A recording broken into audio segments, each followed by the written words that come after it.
continuar, mejor dicho, con el libro de Tito, pero hoy vamos a hacer una acepción en la temática que veníamos tratando respecto a... Vamos a apagar esto.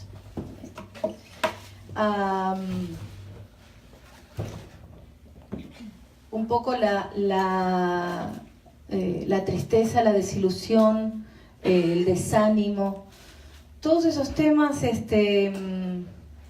parece que han pegado muy fuerte en este tiempo con algunos hermanos y hasta el día de ayer he recibido varios otros emails y quería leerles algunos con el permiso de los autores, obviamente. Les pedí permiso y quisiera leerles algunos. Hay uno que me llamó la atención que dice algo así. A ver, voy a leerlo de corrido. Pastora Celina, he estado pasando tiempos de mucha angustia. Tengo tanta tristeza en mi alma que me desespero por las noches y no puedo dormir. No entiendo si estoy deprimida o simplemente Dios hizo silencio conmigo. Usted se preguntará por qué. Pues porque me han desilusionado de la manera más cruel, dice esta hermana. Alguien en quien confiaba me traicionó y desde ese momento me siento como vacía. No logro salir de este sentimiento de angustia y desilusión. Me cuesta mucho orar, me cuesta mucho leer la Biblia y tener comunión con Dios. Y para añadirle a esta situación, desconfío de todo el mundo. Ya no sé a quién creerle y quién está verdaderamente diciendo la verdad. Espero me pueda ayudar, ténganme sus oraciones, por favor, porque estoy desesperada. Wow. Más directa imposible, ¿no? Después de algunos días de charlar con esta hermana, a la que vamos a llamar Dolores, no vamos a dar nombres reales. Como les decía, le pedí permiso para compartir este email en alguna de las enseñanzas, así que esta es su historia. Y yo sé que a muchos de nosotros nos han traicionado y luego sentimos lo mismo que Dolores, lo mismo, ¿no? Mucha tristeza, angustia, preocupación, no puede dormir.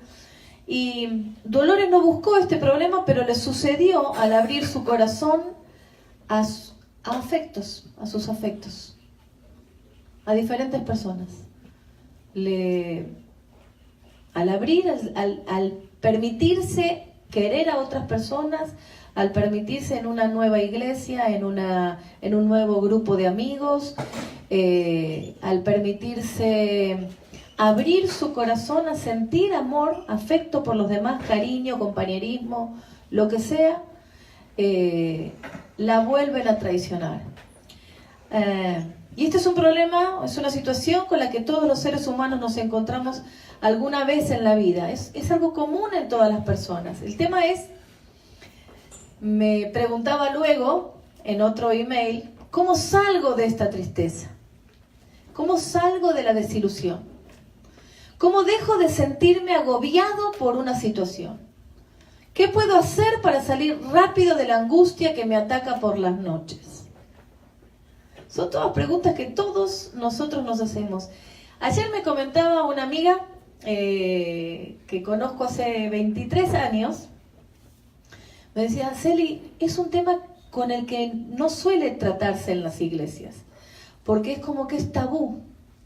Un cristiano no puede estar deprimido, un cristiano no puede estar triste, un cristiano no puede estar angustiado. Entonces no se habla.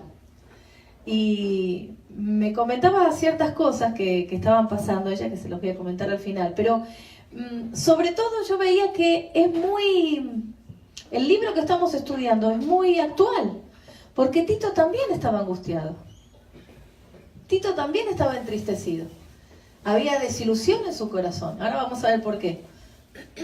Los consejos que Pablo le estaba dando desde las primeras cartas de esta palabra, si ustedes empiezan a rememorar, es muy probable que dentro de todo lo que estaba sintiendo Tito también hubiera desilusión y la consecuente tristeza que trae esa desilusión. Pablo también estaba animándole a causa de las traiciones que había sufrido por la falta de integridad de aquellos a quienes había amado y servido. Y se salió. No se preocupen, de solo se cerró la puerta. Y fíjense que esto es algo muy común en el ministerio pastoral, ¿sí? Uno da mucho de su vida para servir a los hermanos, para enseñar a los hermanos, para corregir, para visitar, para estar en los nacimientos, en las muertes, en todas las cosas. Y de repente esa gente, no sé si lo vieron, pero esa gente a la que uno más le dio es la que más te traiciona. Y suele suceder, y uno tiene que volver a levantarse, volver a confiar. Siempre les digo lo mismo, me gusta creer en esa palabra, me gusta. Me hace bien a mi alma creer en la palabra del Señor cuando dice que hay que pensar en todo lo bueno, todo lo puro, todo lo amable, todo lo justo, todo lo de buen nombre. Si hay virtud alguna, no dice si hay muchas virtudes. Yo siempre lo veo como que es, aunque sea que haya una. ¿Quién se encontró en la misma situación?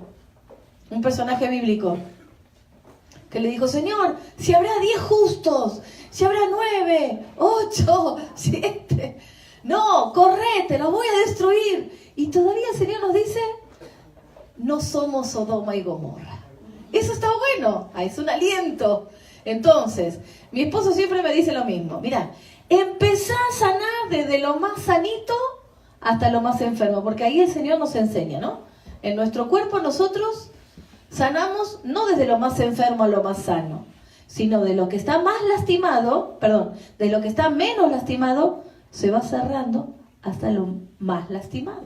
Entonces, ponemos todas las fichas, todas las pilas, toda nuestra visión en si hay virtud alguna. No dice algunas. Si hay algunas virtudes en tu hermano, entonces piensa todo lo bueno, todo lo puro. Ahora, si tiene una sola virtud, ¿qué puede ser esa virtud? Hace un café, pero mira, a chuparse los dedos. Empecemos por ahí. Cuando me da un beso, yo siento que es sincero. Si hay virtud alguna. Enchufa bien los cables.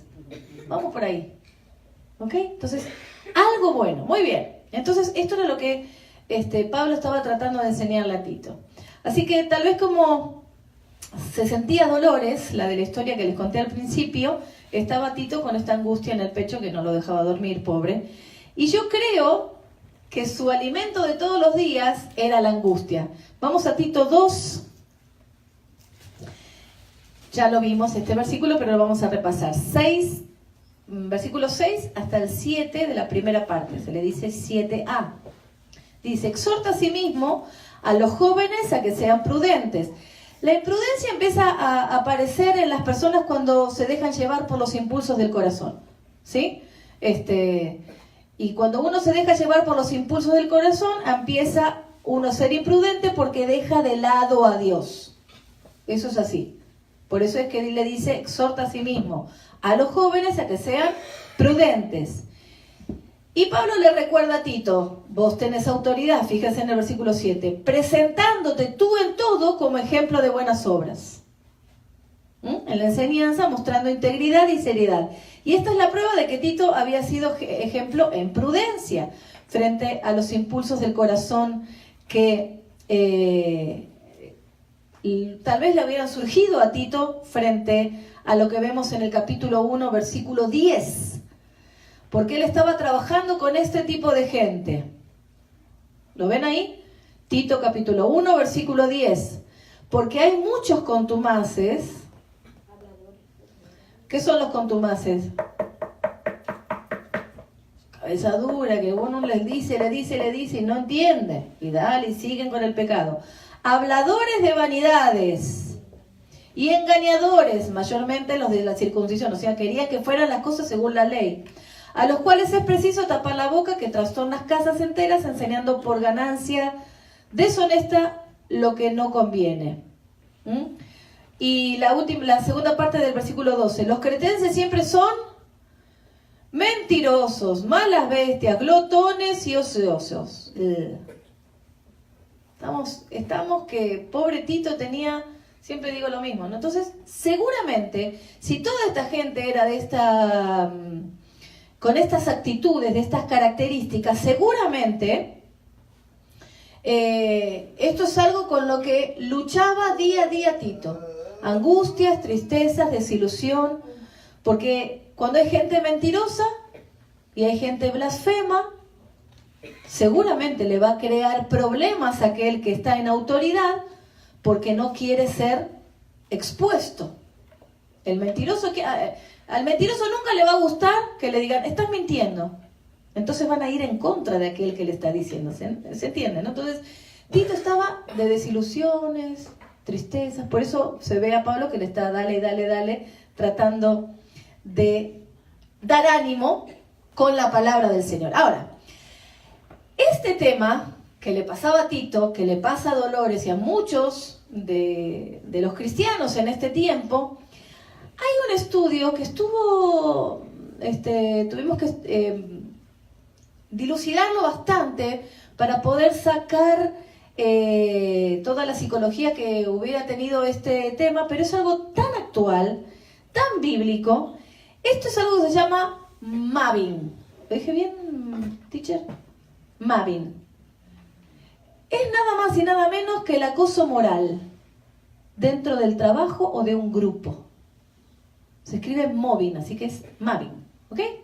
Entonces, es el acoso moral, es el asediar, el acosar, el acorralar en un grupo de trabajo o en un grupo social. Lo que la antropología ha descubierto, que es la antropología es la ciencia que estudia las manifestaciones sociales y culturales de los seres humanos. O sea, lo que pasa con la gente, con el ser humano, eso lo estudia la antropología, ¿sí? Y dice acerca de este acoso moral que produce una profunda desilusión y tristeza en aquel que recibe este mobbing. ¿Ok? Que este mecanismo de acoso grupal aflora en los pequeños grupos humanos, pequeños o grandes, ¿sí? Puede ser un grupo de amigos, una iglesia, una organización o un país. Y ustedes ahora van a ver cómo esto es muy actual, está pasando hasta el día de ayer en las noticias. Entonces, este acoso grupal se manifiesta cuando los grupos, iglesias, organizaciones, países, gobiernos, políticos, se ven amenazados por una crisis. Es decir, que cuando los grupos se ven con la posibilidad de desintegración, eligen un chivo expiatorio. Interesante. Ya sea que dentro de un grupo esté dentro del grupo o fuera de él. O sea que el chivo expiatorio al que están apuntando esté dentro del grupo, dentro de la política, dentro del país, dentro de una organización, dentro de una iglesia o dentro de un grupo de amigos. O puede ser que esté fuera. El asunto es encontrar a alguien a quien apuntar. Un chivo expiatorio se le dice. Entonces, este va a cargar con todas las culpas. Ellos serán señalados como los absolutos responsables de todo lo que ocurre o va a ocurrir. Así que vamos a dar un pequeño ejemplo, ¿sí? Un presidente de un país que está por Centroamérica, ¿sí? Le echa la culpa al imperialismo, ¿sí? De todos sus problemas económicos. ¿Saben? No lo quiero ni nombrar porque no quiero meterme en política, sé muy poco de política, ¿sí? No estoy hablando de Cuba, nada que ver. Es otro. Está más para acá. No lo dije yo. Muy bien, entonces, este presidente le echa los imperialistas del norte tienen la culpa de todas las situaciones económicas y sociales que nosotros tenemos en nuestro país. Un chivo expiatorio. ¿Para qué? Para no trabajar en sus propios problemas. A su vez, Estados Unidos, como estamos acá, somos locales, Estados Unidos le echa la culpa a México de todos los problemas policiales que tiene.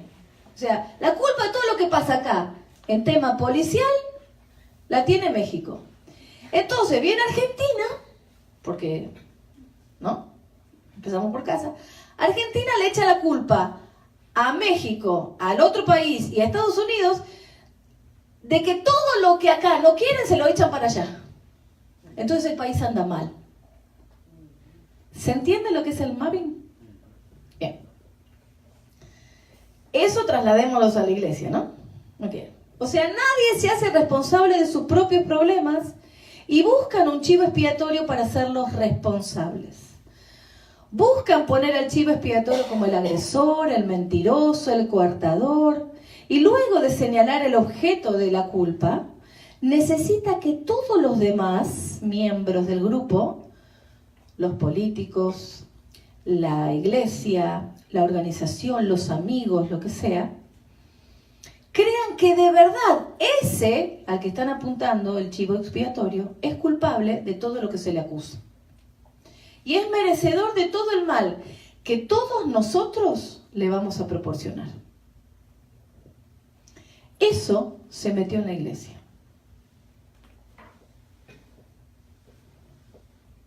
Lo que hace este acoso moral es que convence a todos que el acoso moral está merecido por el chivo expiatorio. Hay casos muy resonantes sobre abusos sexuales, sobre los jueces de la Corte Suprema, etcétera, etcétera. ¿Lo estamos viendo? ¿Sí? Cuando no pudo solucionar el presidente ciertas cosas, le echó la culpa a la mujer que había acusado a otra persona. ¿Sí? Fíjense, todo eso se metió en la iglesia. Entonces, en vez de solucionar los problemas, este acoso hace que todos estamos bien. Busquemos a alguien a quien echarle la culpa para que nosotros no nos sintamos culpables de lo que estamos fracasando.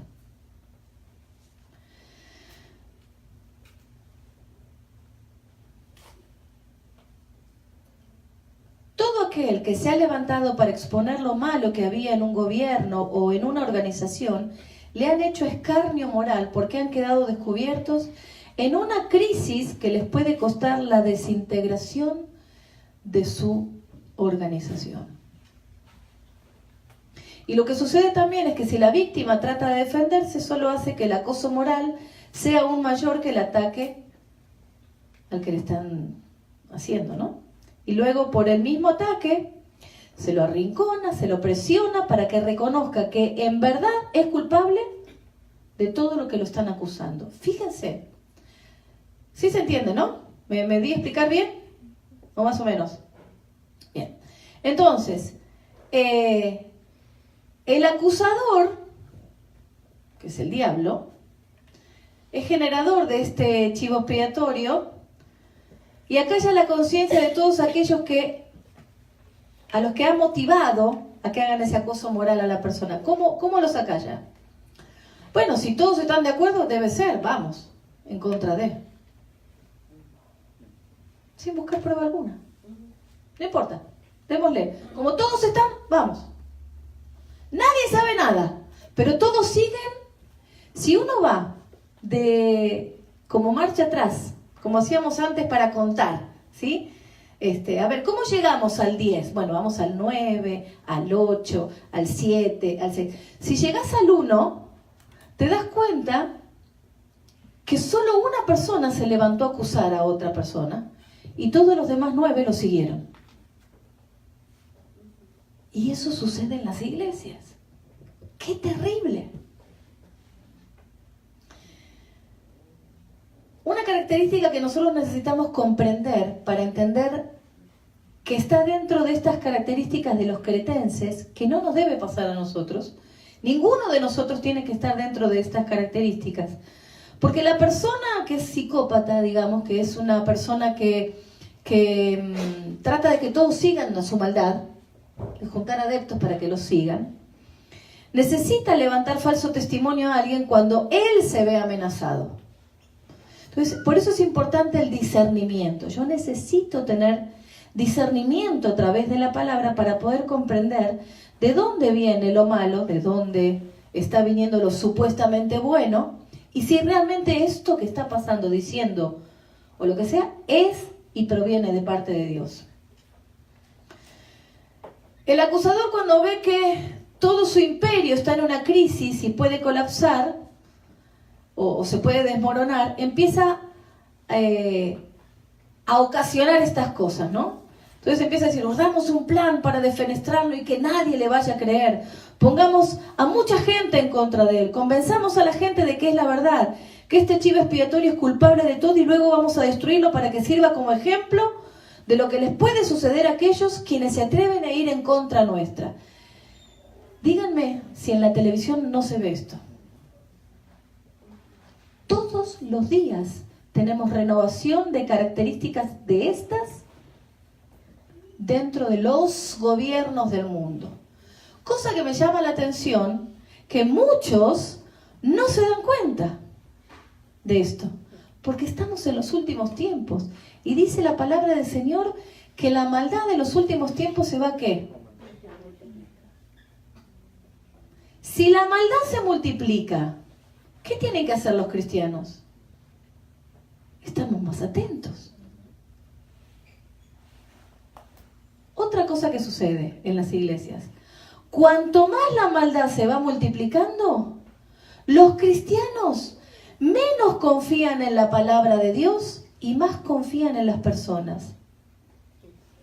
¡Qué cosa tan terrible! Si la Biblia dice que en estos últimos tiempos la maldad se va a multiplicar, es cuanto más yo necesito estar dependiendo de la palabra de Dios para poder discernir bien los tiempos. ¿A quién le voy a creer? Al que da frutos. Pero los frutos que estamos dando, ¿realmente traspasan la Biblia? ¿Por qué hay muchos confundidos? ¿Por qué hay muchos engañados en las iglesias de hoy? No es solamente por culpa del dictador, sino es por culpa del que lo escucha. Porque no discierne. Porque teniendo las herramientas que tenemos en la palabra de Dios para poder contrarrestar esto, hacemos todo lo contrario a Tito. Y la palabra ha sido descubierta a nosotros. Con las advertencias que el Señor nos da, nosotros tendríamos que estar muy atentos a lo que sucede y permanecer en la palabra del Señor. Así seamos 4 gatos locos que estamos maullando en medio de la noche. No se preocupen. No se trata de cantidad. Se trata de permanecer. ¿Ok? Así que cuando terminé de leer este estudio antropológico no pude menos que largarme a reír. Y dije, hubo alguien que comenzó a estudiar y dijo, a esta carrera llamémosla antropología. Y tanto como la psicología son carreras o son profesiones necesarias, pero no quiere decir que descubrieron América, ¿sí? Los antropólogos cuando dijeron, terminamos este estudio y lo firmaron y dijeron acá, expongamos este estudio antropológico sobre el Mavin y mostrémosles a todos que sus ojos estaban cegados. Y yo dije, sí, esto ya está en la palabra de Dios. En el libro de Nehemías que estábamos estudiando hace un tiempito, vemos esto y más. Exactamente este es el complot que vemos que sufrió Nehemías y Tito también.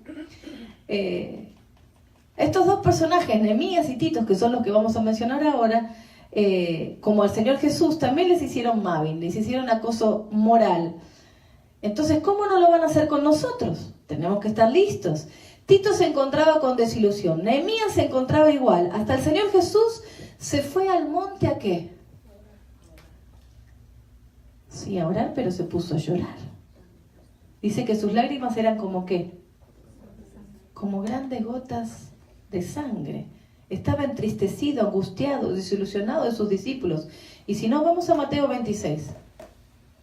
A ver si no fue así.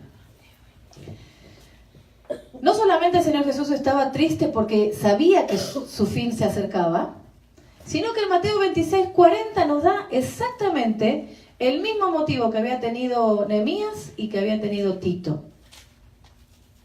Dice, luego volvió a donde estaban sus discípulos y los encontró dormidos y le dijo a Pedro, ¿ni siquiera una hora pudieron ustedes mantenerse despiertos conmigo? Se había llevado a sus amigos a sus compañeros, a sus discípulos, a los que luego harían un cambio de historia para la iglesia, se los había llevado nada más que para que estuvieran ahí acompañándolo para orar. Y el Señor Jesús, cuando vuelve y estaba tan entristecido, se desilusiona de sus amigos y le dice, ni siquiera pudieron aguantar un rato. Eso son palabras de desilusión. Lo dejaron solo en el momento en el que más lo necesitaba. ¿Cuánto nos pasó eso? Así que las desilusiones, una crisis que sucede y nos va a suceder, no son algo nuevo. El Señor Jesús lo entiende y sabe lo que nosotros pasamos en algún momento, o tal vez alguno esté pasando ahora. Así que ahí encontré una pequeña puerta en la palabra de Dios que abrí y empecé a ver como agua fresca 5 verdades para huir de la desilusión. Sí, huir. Vamos a 2 de Timoteo 2. 2 de Timoteo 2:22. Yo creo que hay cosas con las que uno tiene que huir. Mi papá me enseñó algo de defensa personal, ¿no? Porque yo venía de la universidad tarde, entonces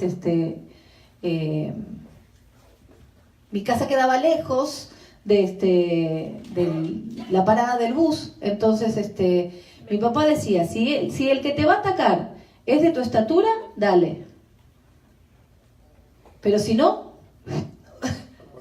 huí, empecé a correr. O sea, me entrenó en defensa y en correr, porque alguna de las dos me iba a servir en algún momento. Pero en este caso, yo tomo la opción de huir de la desilusión. Porque en 2 de Timoteo 2:22 dice, huye pues de las pasiones juveniles. Las pasiones juveniles son aquellas cosas que uno no puede controlar. ¿Sí? ¿Vieron que los adolescentes, cuando les va creciendo el cuerpo, ¿sí? se chocan con todo?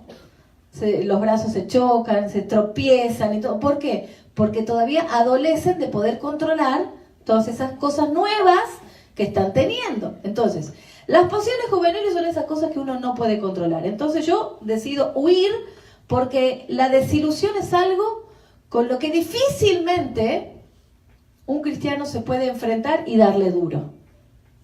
Una vez que estemos recontramaduros para enfrentarnos a la desilusión, el Señor dice, ok, ya estás maduro, vámonos al otro lado. Y nos vamos con el Señor porque ya, ¿qué? No hay más. Entonces, huye pues de las pasiones juveniles y sigue. Yo decido huir y seguir con Cristo. ¿Sigue qué? La justicia, la fe, el amor, la paz con los que invocan al Señor con un corazón puro. Decido huir de la desilusión y hacer estas 5 verdades que el Señor me mostró. 1 de Tesalonicenses 5:22, no lo buscan, yo se los leo. Dice, absteneos de toda forma de mal. La desilusión te va a conllevar. ¿Se acuerdan ese arbolito que yo les hice que viene una callecita? Un caminito y se bifurca por 2 caminos. El permanecer o el estar en desilusión te va a llevar a un paso próximo de una forma de mal. Entonces yo me abstengo de eso. ¿Cómo voy a hacer para abstenerme de esta desilusión o salir de esta desilusión? Primera verdad. Aférrate con uñas y dientes al Señor. Nehemías 8:10. Nehemías 8:10 dice, no os entristezcáis porque la alegría del Señor es vuestra fortaleza. El pastor José hace un tiempo en una predicación nos habló acerca de no guardar provisión para el pecado. Y yo me imaginé todo lo que nosotros hacíamos frente a la temporada de huracanes. ¿Vieron lo que uno hace en la temporada de huracanes? Empieza a guardar latas. ¿Vieron? Guardar latas, compra aguas, hace, ¿cómo se llama? Kombucha, hace conservas, todo para... ¿Por qué? Porque cuando hay huracanes y de repente pega cerca de nuestra casa, se acaba el agua, hay que hacer colas y colas y colas para cargar gasolina, o sea, hace provisión. Bueno, exactamente esta predicación se las recomiendo ampliamente. el pastor nos habla acerca de no hacer provisión para el pecado. Y allí él nos enseña de cómo todo lo que no despierte nuestra fe en Cristo nos pone a dormir. Quiere decir que te apaga espiritualmente. Dice en Nehemías, no os entristezcáis, porque la alegría del Señor es vuestra fortaleza. Si yo necesito agarrarme al Señor con uñas y dientes, si Nehemías 8:10, lo que necesito es hacer provisión anterior, pero no para el pecado, sino para que no me apague espiritualmente. ¿Cómo hago eso? Junto palabra. Tengo que leer, tengo que estudiar, tengo que escuchar, pero tengo que tener principalmente una provisión íntima con el Señor. Entonces, si estás apagado espiritualmente, no estarás atento a los ataques espirituales del diablo porque no estuviste atento a las advertencias de parte de Dios. Por lo tanto, el cristiano vive en una insatisfacción, dice el pastor, que necesita buscar o llenar desesperadamente. Busca pertenecer a grupos que no glorifican a Dios, tener amigos que no glorifican a Dios, tener contactos que no glorifican a Dios, escuchar cosas que no glorifican a Dios. Yo no estoy diciendo que seamos cristianos santurrones, que no escuchemos las noticias porque no glorifican a Dios, no escuchemos música porque no glorifica a Dios. El Espíritu Santo nos da discernimiento. Si vos te sentís culpable, te sentís mal cuando estás mirando una película porque ves cosas que no tenés que ver, entonces hacé lo que dice la palabra, huí de eso. Si estás escuchando música y esa canción dice, no sé, Dios no existe, ¿vas a seguir escuchando eso? Obviamente que no. Hay infinidad de cosas que no las vamos a, como dice el pastor, no voy a tentar a la inteligencia de nadie para que no digan, ay, nos trató de bobos, pero en realidad, ¿qué estamos escuchando? ¿Qué estamos viendo? ¿De qué nos estamos alimentando? Tal vez alguno diga, yo no soy de esos, no pertenezco a esos grupos. Entonces, vamos a hacer una pregunta un poco más. Lo superficial está acá arriba, lo más profundo va para abajo, ¿cierto? ¿Sí? Vamos a las capas más profundas y voy a hacer una pregunta más ácida. ¿Cuánto de tu día le dedicas a buscar a Dios? Hagamos un esquema mental. El día tiene 24 horas. De las 24 horas, ¿cuánto dormís? ¿Cuánto trabajás? ¿Cuánto tiempo te toma para comer? ¿Para acicalarte? Hace todo, todas las listas. Y entonces, como último punto, solo para evaluar todo lo demás, ¿qué porcentaje de esas 24 horas le dedicas a buscar a Dios? Eso te va a dar la respuesta a qué tanto estás haciendo provisión para el pecado o para cuando vengan los tiempos de desilusión. Ese poquito, lo que sea, no es suficiente para aferrarte con uñas y dientes al Señor. No es suficiente.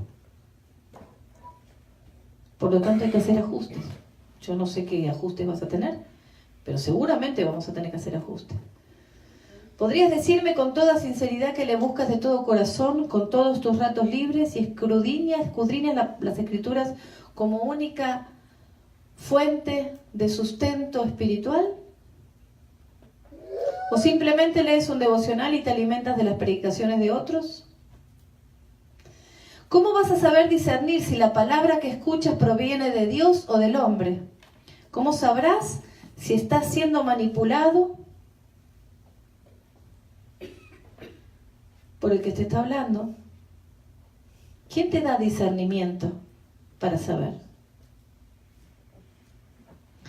Voy a cambiar la pregunta. ¿De quién estás obteniendo la sabiduría? ¿De Dios o del hombre que intenta guiarte? Hace un año escuché a un hermano decir algo así. Bueno, lo que dice fulano tiene lógica sobre un problema. Estaban tratando un problema y escuché que este hermano dijo, bueno, lo que dice fulano tiene lógica. Y entonces me quedé pensando si eso estaba en la Biblia. La lógica, si está en la Biblia. Y me encontré con que no. Porque la muerte de Jesús no tuvo lógica.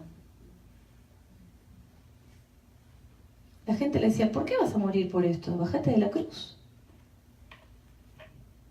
El sufrimiento del cristiano que Dios nos pide no tiene lógica.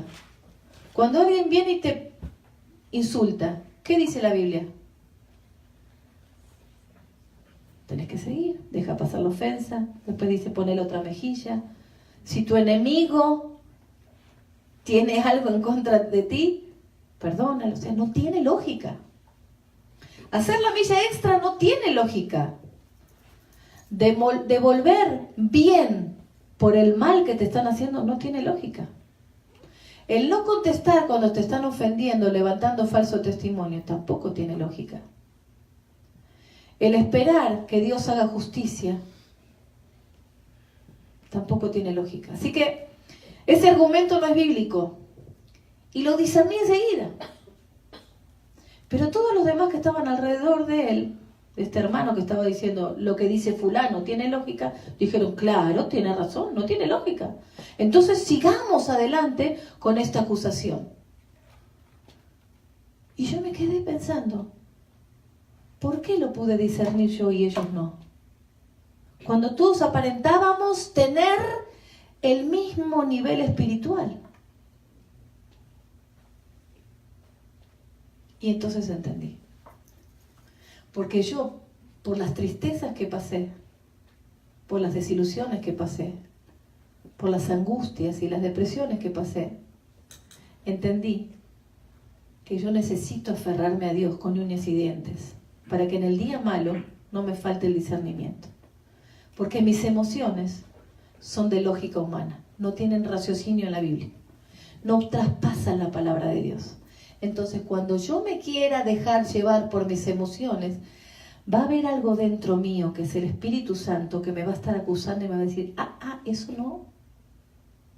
No tenés justificativo para pensar así. No hay justificativo bíblico para que vos te sientas así. No hay justificativo bíblico para que vos permitas la lógica humana dentro de tu vida o de tu pensamiento. Esa es la gran diferencia entre alguien que estudia la Biblia y alguien que sabe la Biblia. Escudriñar las Escrituras hace una gran diferencia a conocer la Biblia. El que escudriña las Escrituras te traspasa. Te traspasa. Vos lees el Salmo 51 que dice, ten piedad de mí, oh Dios, conforme a tu misericordia. ¿Por qué David estaba diciendo eso? ¿Por qué David estaba así? Y empezás a investigar, y empezás a estudiar, y empezás a saber que David, siendo el rey, cometió un pecado muy grave. Claro, David, porque mirá lo que hizo. ¿Sí? ¿Y cuántas veces nosotros estamos en el mismo engaño? Vamos a una cosa sencilla. Fuiste a cortar el pasto del vecino. Y el vecino te dijo, a ver, yo te voy a dar $15. Perfecto. Me dio $15. Bueno, muy barato, ¿no? Pero póngale 30. Entonces después viene tu mamá y te dice, a ver, fulanito, a ver, vamos a poner a Nacho. Nacho, ¿cuánto te pagaron? No, me pagaron 15. Sí, qué bueno. ¿Me podrías dar esos 15 porque los necesito? Sí, mamá, con todo gusto, toma, te doy los 15. Pero en realidad, ¿cuánto le pagaron? 30. ¿Hacía falta mentir? ¿Saben qué? Para Dios, ese pecado está en el mismo nivel de lo que hizo David. se acostó con una mujer, tuvo un hijo y mandó matar al marido. Y usted dice, no puede ser, eran solo $15. No puede ser que esté en el mismo nivel de lo que hizo David. Pues la palabra de Dios dice que para Dios todos los pecados son iguales. ¿Se entiende? Y el discernimiento que te da a través de la palabra es que no puedo jugar con Dios, porque Dios todo lo sabe. Seguimos. Yo no me voy a regir por la lógica humana, sino por la de Cristo. Y de ahí viene nuestra fortaleza frente a cualquier circunstancia. Por eso, como primer medida para salir de la desilusión, es esto que les decía, aférrate al Señor con uñas y dientes. Eso quiere decir que debes buscarle todos los días, sin excepción, por más que la lógica humana te dice que no tenés tiempo. La lógica humana siempre te va a decir algo que le guste a tu carne. ¿Sí? Por eso les di el ejemplo anterior del Mavin. ¿Sí? Entonces, siempre va a haber alguien que te va a decir que hay algo más importante. Siempre va a aparecer algo que va a ser más importante que Dios. Siempre va a haber alguien que te va a querer llevar para llenar su propio cántaro. ¿Sí? Pero nosotros no tenemos que regirnos con la lógica humana. Aquel que no se llena de la palabra de Dios, que no estudia la palabra, que no ve mira hasta dónde tengo que llegar. El cristiano que no ve importante estar cerca de Dios, aferrarse a Dios con uñas y dientes, es porque cauterizó su mente con su propio lógica y razonamiento. Y dice la Biblia que aquel que se dejó llevar por su propio razonamiento, su necio corazón fue ¿qué? Entenebrecido, oscurecido, no ve la luz. La luz lo que hace es que muestra las cosas como están. No te tropezás porque está la luz prendida. Pero cuando hay oscuridad, te dejas llevar por absolutamente cualquier cosa que te lleves por delante. Aunque te lastime, de terco vas otra vez y le das otra vez. Porque no ves, dice que el necio corazón se entenebrece.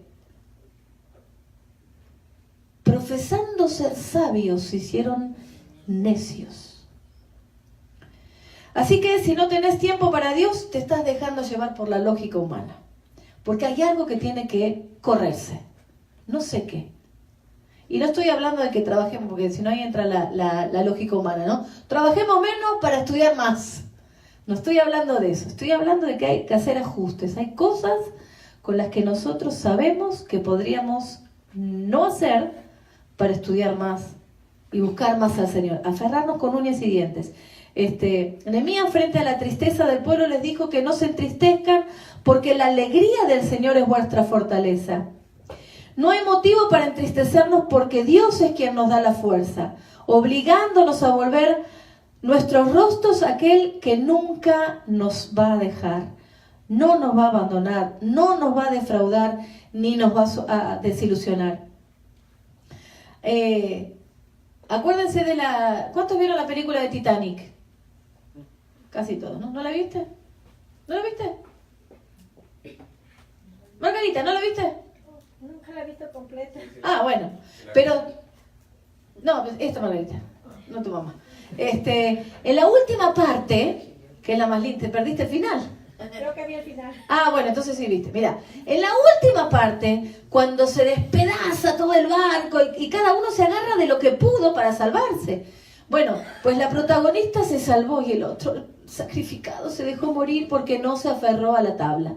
A lo único que tenía para salvarse, el otro infeliz se fue hasta el fondo porque se aferró, pero no todo lo que podía.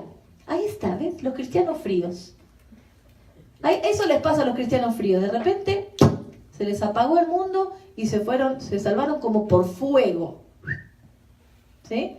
Entonces, la protagonista se salva porque se pone toda su humanidad sobre la tabla. No una parte, todo su cuerpo. Y trata de concentrarse en aquellas cosas que ella le habían enseñado que no debía hacer para no morir. Entonces tenía que permanecer despierta, tenía que permanecer encima de la superficie del agua. Bueno, ella aplicó lo que supo. Eso, de esa manera nosotros necesitamos aferrarnos a Dios con uñas y dientes. Acuérdense de esta actriz. Cada vez que ustedes digan no puedan, hasta que aprendan a acordarse del Señor, ¿no? Obviamente, porque nuestro ejemplo es Cristo. Pero mientras tanto, podemos ir usando esta figura. Si no quieren padecer un Titanic, aférrense al Señor con uñas y dientes, con toda su humanidad, no la mitad, porque ya sabemos que terminamos como DiCaprio. Muy bien. Pablo le dice a Tito que le enseñe a los demás a ser prudentes. ¿Y cómo podría enseñarlos si él no lo hubiera aprendido primero? Creo que por eso Dios permitió que Tito sufriera tanta aflicción, ¿no? Y desilusión, para que aprendiera prudencia. Proverbios 16:20 dice: el que pone atención a la palabra hallará el bien, y el que confía en el Señor es bienaventurado. El sabio de corazón será llamado prudente, y la dulzura de palabras aumenta la persuasión. El entendimiento es fuente de vida para el que lo posee, mas la instrucción de los necios es necedad. Tan clara como el agua la palabra del Señor. Y la afirmación de esto está en el siguiente versículo. Le dice a Pablo a Tito: presentándote tú en todo como ejemplo. Indudablemente Tito estaba preparado para poder instruir a otros en la prudencia y el ejemplo de conducta para las buenas obras. Así que, ¿cómo volver a sentir esa fortaleza que da estar en el gozo del Señor que le decía Nehemías al pueblo frente a las adversidades de la vida? ¿Cómo hizo Tito para salir del atolladero de los problemas y de la desilusión? ¿Cómo poder vivir en los que nos dice el Señor en Nehemías, con la actitud de Nehemías y la del pueblo y de Sanbalat y Tobías y todo el lío que se armó? Entonces, la primera verdad es: aférrate al Señor con uñas y dientes. La segunda verdad, y esto los va a sorprender a muchos: busca servir a otros. 1 Corintios 10:24 dice: que nadie busque sus propios intereses sino los del prójimo. Gálatas 6:2: ayúdense unos a otros a llevar sus cargas y así cumplirán la ley de Cristo. Si lo dice la palabra de Dios, lo podemos hacer. El servir a los demás te aleja del egoísmo, te hace ver, al sobrellevar las cargas de otros, que tu problema no es tan grande, ni tan único, ni tan insuperable. Estas semanas que pasaron han sucedido cosas difíciles con algunos familiares y amigos de la congregación, mas sin embargo, esta semana que pasó no he visto a la iglesia tan feliz como en otros tiempos. Ayudándonos, haciendo cosas por los demás, estimulándonos al amor y a las buenas obras, como dice la palabra del Señor. Hubo perdón, he visto que hermanos sean perdonados, hubo gozo en medio de las dificultades, hubo alabanza frente a la muerte, o a las puertas de la muerte. La sonrisa estaba en casi toda la congregación esta semana. ¿Por qué? Porque estamos cumpliendo con la palabra de Dios y el Señor se ocupa del resto. 1 Pedro 3:8, solo anoten los pasajes, yo se los leo. 1 Pedro 3:8, en fin, dice: vivan en armonía los unos con los otros, compartan penas y alegrías, practiquen el amor fraternal, sean compasivos y humildes. Ocúpate de otros. Efesios 4:32, más bien, sean bondadosos y compasivos unos con otros, y perdónense mutuamente así como Dios los perdonó a ustedes en Cristo. Y por este hecho que se ve en la iglesia, otros han venido a la congregación. Dice Filipenses 4, del 4 al 5.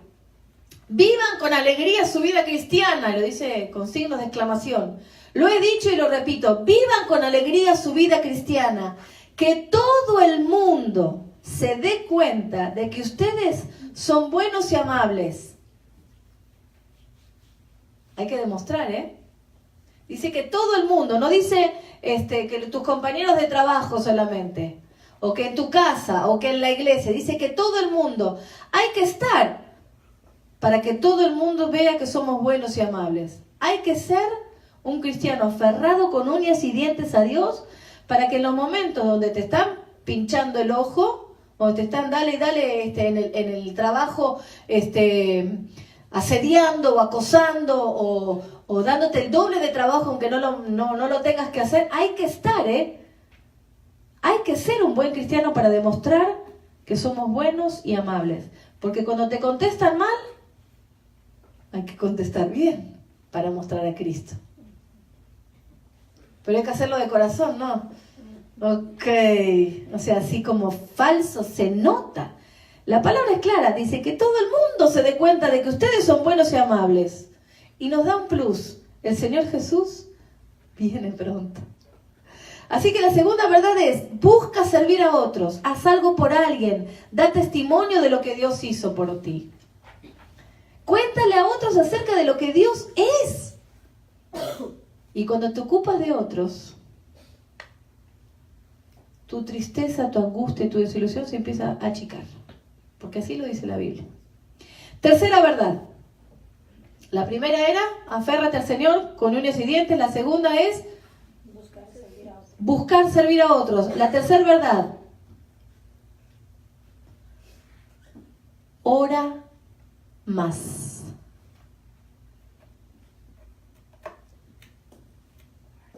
Primera de Crónicas 16:11 dice, buscad al Señor y su fortaleza, buscad su rostro continuamente.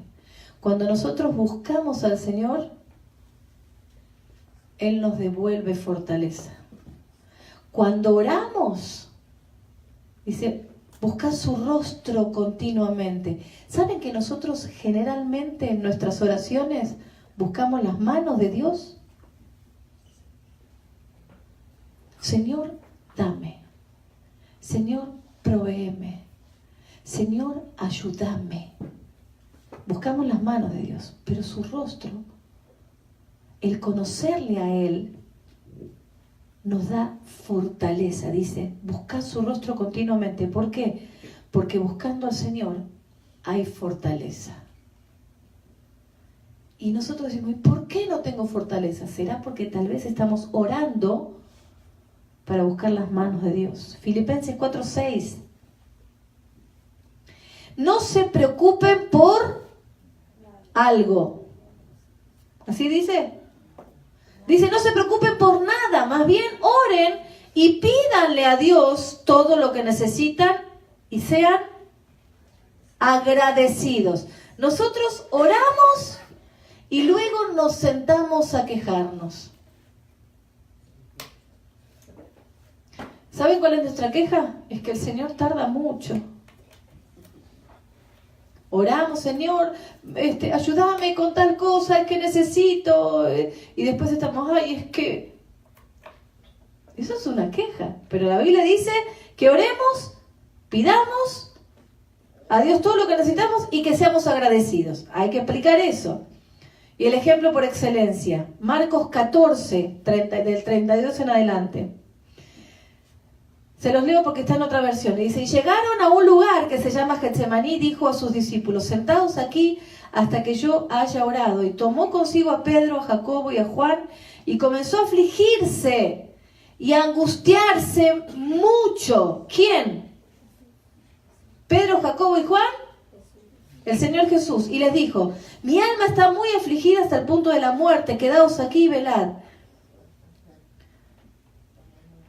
Adelantándose un poco, se postró en tierra y oraba que si fuera posible pasara de él aquella hora y decía, Abba Padre, para ti todas las cosas son posibles, aparta de mí esta copa, pero no sea lo que yo quiero sino lo que tú quieres. Entonces vino y los halló durmiendo y dijo a Pedro, Simón, ¿duermes? ¿No pudiste velar ni por una hora? Velad y orad, para que no entréis en tentación. El espíritu está dispuesto, pero la carne es débil.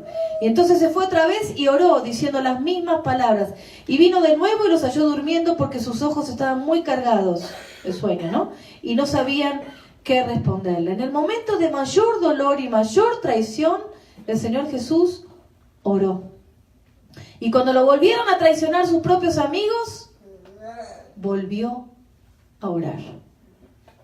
Así que es una herramienta que si el Señor Jesús la usó, nosotros debemos seguir el ejemplo del Señor Jesús. No andar declarando ni diciendo nada que otra cosa, sino haciendo lo que el Señor Jesús hizo. Yo necesito aferrarme al Señor con uñas y dientes y seguir su ejemplo. Cuando me siento mal, oro. Y si me vuelvo a sentir mal, vuelvo a orar. Cuando permitimos que la preocupación por lo que nos hayan hecho tome control de nuestros días, lo único que hacemos es añadir sal sobre la herida. No podemos dormir, estás todo estresado, te enfermas, andas de mal humor. No te puedes ocupar de lo que verdaderamente importa y entonces te frustras. Y sentís que la vida es una completa desilusión. Por lo tanto, ¿para qué vivir así? Y entonces comienzan los periodos de tristeza más profundos, que algunos hasta piensan en el suicidio. ¿Cómo se llegó hasta ahí? ¿Cómo el cristiano llegó hasta ahí? Pues este es el proceso.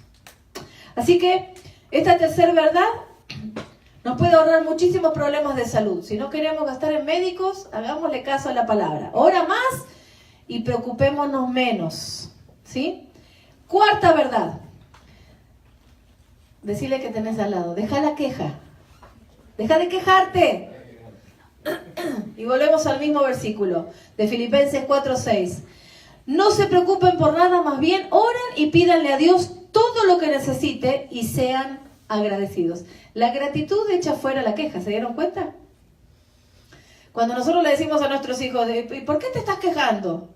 Mira todo lo que tenés, dale gracias a Dios por todo lo que tenés. Hay chicos que no tienen lo que vos tenés. Y nosotros, sean agradecidos. Si no hay nada que suceda en nuestra vida que esté fuera de la voluntad de Dios, entonces lo que sea que nos pase está permitido por Él con un propósito. No es conformismo, es confianza. Yo creo en su palabra, confío en que el obrar del Señor está en toda circunstancia y no es un mantra, no es que algo que me repito, no, confío en el Señor, confío en el Señor. Es fe. Dice Hebreos 11. Confiar en Dios es estar totalmente seguro de que uno va a recibir lo que espera. Es estar convencido de que algo existe aún cuando no se pueda ver.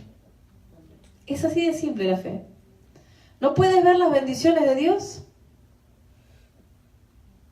¿Será porque tienes tu vista nublada por la queja? Podría ser evaluar que la boca, ¿qué es lo que sale siempre de tu boca cuando hablas con alguien? ¿Será que podemos cumplir Filipenses 4:6? Por nada estéis afanosos, antes bien en todo, mediante oración y súplica, con acción de gracias, con una acción de gracias, sean dadas a conocer vuestras peticiones delante de Dios. Si de todo te quejas y no estás agradecido por lo que te toca vivir, no estás dentro del parámetro bíblico. Y eso nos va a traer maldiciones. Más problemas, más queja, más desilusión, más tristeza, más opresión. La queja nos aleja de Dios. Necesitamos ser agradecidos y dejar la queja. Esto es un paso fundamental para salir de la tristeza, de la desilusión, de la depresión. Colosenses 3:17 dice, y todo lo que hacéis, de palabra o de hecho, hacedlo todo en el nombre del Señor Jesús, dando gracias por medio de Él a Dios el Padre. Señor, te doy gracias por lo que me está pasando. Yo sé que no me siento del todo conforme con esta situación, pero estoy convencido de que tengo que darte gracias. Fíjense. Estoy convencido de que tengo que darte gracias. No que estoy convencido de que este problema es bueno. Es algo diferente. Yo estoy convencida que le tengo que dar gracias a Dios en todo. Porque esto agrada al Señor, dice su palabra. Entonces, aunque el problema no me convence, aunque me lo quisiera sacar de encima con una espátula, pero me aferro a todo lo bueno, todo lo puro, todo lo amable y agarro desde lo que está sano hacia lo que está enfermo. Entonces, empiezo por ahí. Señor, te doy gracias porque estoy convencido que todo lo vas a permitir para mi bien. Me aferro a la palabra con uñas y dientes. Y como no sé qué otra cosa orar, porque este problema me tiene agobiada, entonces hablo con la palabra. Señor, estoy convencido de que todo lo bueno proviene de ti. Estoy convencida y te doy gracias porque tú eres un Dios soberano. Y que todo lo que me está pasando no sale fuera de tu voluntad. Estoy tranquila con eso. Estoy convencida de que todo lo bueno proviene de tu trono. ¿Se entiende? Estar agradecido es confiando en la palabra de Dios. No que te doy gracias porque me corté una pierna. No estamos hablando de eso. Estamos hablando de confiar en la palabra del Señor y estar agradecido por las cosas que Dios dice que debemos estar agradecidos. ¿Ok? 2 Corintios 2:14. Pero gracias a Dios que en Cristo siempre nos lleva en triunfo y que por medio de nosotros manifiesta en todo lugar la fragancia de su conocimiento. ¡Wow! La quinta y última verdad. Pon tus ojos en Cristo siempre. No mires a otro. Mira al Señor Jesús. Hay una canción que aprendí en la primera iglesia donde digamos que se tocaba con armonio. Decía: fija tus ojos en Cristo, tan lleno de gracia y amor, y lo terrenal sin valor será a la luz del glorioso Señor. Y cuando yo cantaba ese pedacito de himno, yo me imaginaba que todo lo demás se empezaba a desvanecer cuando aparecía la luz del Señor Jesús. Entonces el problema que había sido tan gigante y tan enorme, de repente se empezaba a achicar cuando aparecía la luz del Señor. Y en Hebreos 12:2 dice: fijemos nuestra mirada en Jesús, pues de Él procede nuestra fe, y Él es quien la perfecciona. Jesús soportó la cruz sin hacer caso de lo vergonzoso de esa muerte, porque sabía que después del sufrimiento tendría gozo y alegría, y se sentó a la derecha del trono de Dios. Por lo tanto, mediten en el ejemplo de Jesús, dice la palabra, que sufrió tanta contradicción de parte de los pecadores.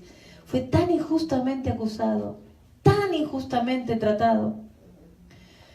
Por eso no se cansen ni se desanimen, pues ustedes aún no han tenido que llegar hasta la muerte en su lucha contra el pecado. Eso lo dice la palabra de Dios. Y entiendo que cuando estamos pasando por una gran tristeza, una desilusión de cualquier tipo, o una angustia muy grande, pareciera que nada puede apagar o mitigar ese dolor. Es una cosa aguda en el pecho que hasta gastritis da. Pero miren lo que me escribió ayer una amiga que les mencionaba al comienzo, que por cierto ella también es pastora, así que sabe de lo que significa el sufrimiento y el tener la necesidad de aferrarse a Cristo. Pero miren lo que pasó. Dice así: descubrí un día que tenía muchos motivos para estar triste. Dice, me dijo mi amiga. Lo tengo aquí en mis mensajes. Mi mamá estaba gravemente enferma. De hecho, murió. Mi hija había desaparecido. Tengo un hijo autista. Y sufrimos un enorme desarraigo de nuestra ciudad, pues nos tuvimos que mudar a otro estado para poder darle a nuestro hijo autista lo que no encontramos en Mississippi. Descubrí también, caminando por el valle, que al no rendir la tristeza a los pies de Cristo, esa misma tristeza se transformó en depresión. Y casi justifiqué esto pensando, yo tengo motivo para estar triste. Una madrugada no podía dormir. Había dejado ese monstruo de tristeza y angustia y depresión que estuviera conviviendo conmigo en mi corazón hasta que creció enormemente. Y ahora ya no solamente era la tristeza y la depresión, ahora también me atacó el pánico. Así que esa noche que no pude dormir, me tiré al suelo al lado de mi cama porque ya no podía luchar más. Y empecé a llamar al que lucharía por mí, gritando, Jesús, Jesús. Entonces Él estiró su mano en la oscuridad y me levantó con su poder. Después de esta tremenda pelea me quedaron heridas de guerra en mi salud, pero una palabra me acompaña. Te basta mi gracia, pues mi poder se perfecciona en la debilidad. Por lo tanto, muy gustosamente me gloriaré más bien en mis debilidades para que el poder de Cristo more en mí. Me dice, gracias Eli porque estabas ahí orando por mí cuando estaba en el valle. Nosotras pasamos cosas muy duras juntas de hace 23 años. Y nos hemos acompañado en los momentos más duros y difíciles, pero siempre hubo un aliento común. Dale para adelante, el Señor vuelve pronto. La esperanza de que Cristo vuelve, la esperanza de que Él sufrió por nosotros en la cruz más que nosotros, el saber que Él no tiene desconocimiento de todo lo que vivimos, de todo lo que pasamos. Eso es un aliento para nosotros cuando ponemos nuestra mirada en el Señor Jesús. Pero sobre todo, y lo que más me anima, es Apocalipsis 22:12. Miren que vengo pronto y traigo conmigo mi recompensa y le pagaré cada uno según lo que has hecho. El Señor nos va a dar una recompensa a cada uno de nosotros, no solamente que nos viene a buscar, sino que además trae una recompensa para nosotros. O sea que vale la pena cada esfuerzo, cada trabajo, cada milla extra, porque cada una de las cosas que hacemos por Él y para Él no caen en saco roto. Un recordatorio más. Preocupémonos los unos por los otros a fin de estimularnos al amor y a las buenas obras. No dejemos de congregarnos como algunos acostumbran a hacerlo, sino animémonos unos a otros con mayor razón ahora que vemos que aquel día se acerca. Sabemos que estamos en los últimos tiempos. Sabemos que no debemos bajar los brazos, porque los tiempos están cada vez más difíciles. Y cuando nosotros bajamos los brazos y creemos que podemos en nuestra fortaleza, es cuando el enemigo empieza a hacer de las suyas, tratando de meter las cosas del mundo a la iglesia. Y nosotros, como no tenemos esa fortaleza en el Señor, no tenemos discernimiento, permitimos que esas cosas entren creyendo que tienen lógica. Cuando la Biblia dice absolutamente todo lo contrario. Entonces, cuando alguien te diga algo, si no estás fortalecido en el Señor, te vas a dejar llevar por cualquier viento de doctrina. ¿Por qué hay muchos que se dejan llevar por cualquier viento de doctrina? Porque esta es la generación del easy. Todo fácil. Denmelo hecho, que yo no lo tenga que procesar. Juntemos latas para que en el momento que las necesitemos solo abrimos latas. No hay nada que tengamos que cocinar. Todo está ya procesado y hecho. Y esa es la provisión para el pecado. Porque nos dejamos llevar por lo que otros dicen, sin pasar la lógica humana por la Biblia. Y ahí nos damos cuenta que queda trabada. No la traspasa. Aferrémonos al Señor con uñas y dientes. Vivamos para servir a otros. Oremos más. Quejémonos menos. Seamos más agradecidos. Y pensemos que la recompensa proviene del Señor. Sea lo que sea que te cueste esfuerzo, el que te va a pagar es el Señor. Y Él vuelve pronto. Amén. Vamos a orar. Señor, te damos gracias porque en este tiempo tu palabra nos revela toda la verdad. Y ante todas las cosas que nos tocan vivir, que nos tocan pasar, entendemos que solo prevalece tu palabra. Y que todo lo que tengamos que pensar, sentir y decir tiene que estar provisto por tu palabra. Gracias, Señor, en el nombre de Jesús. Amén.